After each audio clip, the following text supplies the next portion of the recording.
Early layout of the early parts of Manchester, suburbs like Ancoats that sprang up around the big mills there, because that was all open space in the 1790s. There was no sort of local authority regulation. Yeah, Property speculators got together and realised if you divide the land up into sensible rows and nice rectangular plots, you can maximise the amount of space you can use. So Ancoats and sort of Collyhurst and areas like that, all really nicely laid out in rectangular blocks. When we're coming out of old Manchester in the medieval 1730s on the cathedral and sort of spreads up, basically the buildings follow the roads follow the rivers, it all follows the landscape, so things are built on different angles, and we can really see that in this corner where we've got these sort of really odd-shaped rooms and things just stuck onto the lap of each other. I've talked to an interview the other day, and it's my favourite technical term, higgledy-piggledy. I mean, not a great technical term, but it really explains how these things are all sort of thrown in together. By the 1820s, there's such a premium on space in Manchester, particularly in these sort of suburbs. People will throw up a building anywhere to find a space. And you sell a cupboard that's 7 foot by 3 foot to someone, something that size will want to sell to 2 people. Any available land is good land for building. Again, we know from the accounts from the guy from the Guardian, on the back of one of these properties in 1870, someone had built a slaughterhouse. That was probably really good for the locals. I mean, the smell must have been appalling. There was probably blood washing down the streets. But they'd probably get some sort of offcuts, and they'd probably be some of the better nourished people around here.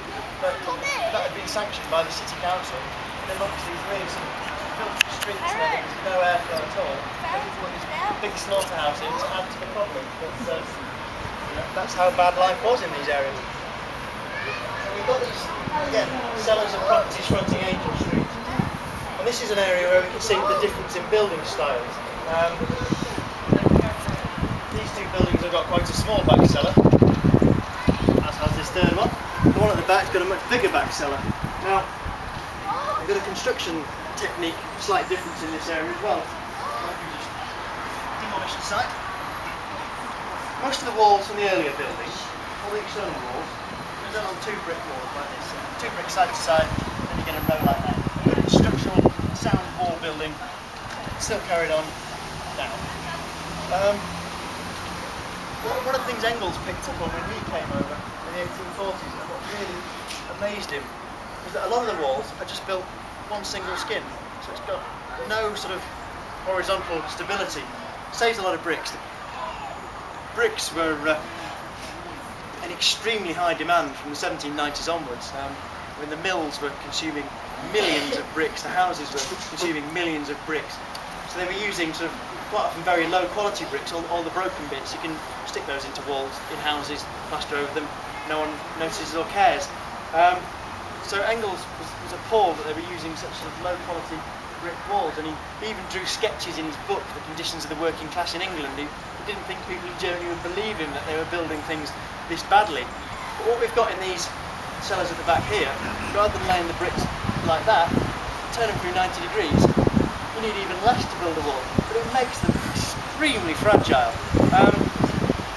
This top cellar, we've got a slight surviving example of that, and there's a sort of red stripe through where that wall's been demolished, and someone locked the cellar through into one room. That top room, you can see the walls are really, really brown and black. That's sort of a really good example of the final stage of this part of the site, when it was bombed in the Blitz of 1940. Now, we did a job by Victoria Station a few months ago, and we had unexploded ordnance guys on site with us, because there were potential for bombs. And one of the workmen said, "Well, why are they here? Manchester didn't get bombed." And it's amazing how quickly this information gets forgotten and lost. So for those who are familiar with the Manchester Blitz, on the night of the 22nd of December 1940, two branches of the Luftwaffe flew over Manchester. I think it was 173 planes from one branch, about 250 planes in total, dropped about 172 tons of bombs on Manchester and just over 1,000 incendiary devices.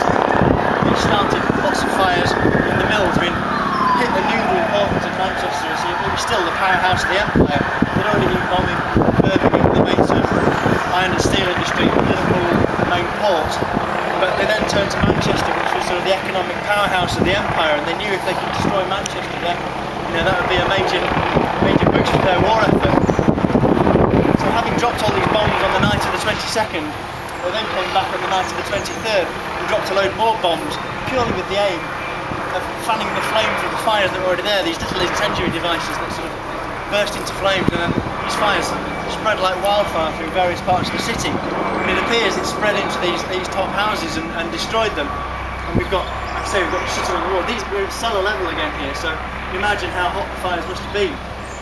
Having said that, this really flimsy, badly built wall that Engels was so keen to go on about survived. It even survived the demolition afterwards. Those of you who go around to the top, you'll be able to see sort of all the roof slits on the bottom and then all the layers of demolition. They just bulldoze back in. And these archaeologists were trained to dig layers out one at a time and record them in great detail. You could spend 6 months in that cellar, not get any more information other than it was tipped in from that end in a great hurry. So we sort of had to adapt the way we work to this sort of period of archaeology. It survived that.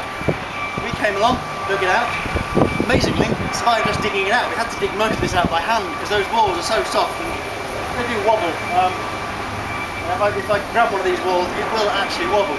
It survived all that. Unfortunately, 2 weeks ago, lads came up to site, pushed most of them over. So, drill the wall the way through.